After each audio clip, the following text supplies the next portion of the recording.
All right, welcome to week 3. This week gives the appearance of being a somewhat light week. We only have one chapter to cover, and there's only the forum and the quiz for assignments. However, Chapter 4, Civil Liberties and Civil Rights, deals with very complicated issues, and I prefer in the context of a short semester to take the time to deal with this chapter alone. I, again, would also note that I'm really not that thrilled about the prospect of putting an exam together that has both federalism and civil rights and liberties on it, because again, those are two really tough chapters right up in the front of the semester. The first broad observation about this chapter is that both civil liberties and civil rights reflect a constitutional commitment to limited government. The notion that individuals possess a civil liberty, such as freedom of speech, or that we have the right to an attorney if accused of a crime, suggests that government is formally constrained from actively censoring our speech or suppressing our speech, or of invading our homes in search of evidence of a crime, or if we are accused of a crime, they can't simply railroad us. They have to provide competent legal expertise. A good question to think of when you're studying and reading this material is, what's the difference between a civil liberty and a civil right?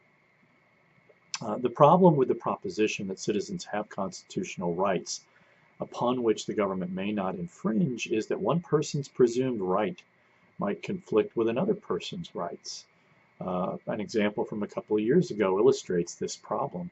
Does a bakery owner whose shop specializes in wedding cakes have a right to refuse service to a gay couple who want to order a cake to celebrate their wedding?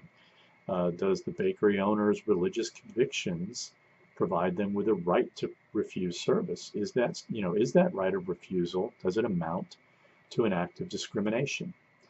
These are not easy issues, and courts frequently are compelled to conduct balancing tests with these kinds of things.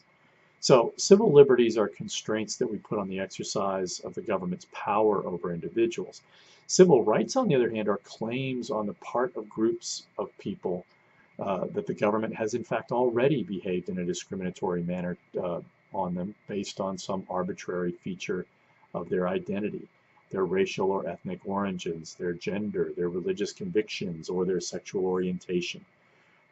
The civil rights struggle is a far more controversial part of America's legal history, and some conservatives have argued that civil rights claims are part of what has given rise to identity politics, the sense in which we are less Americans than we are some sort of hyphenated American, African American, Hispanic American, or members of the LGBT community.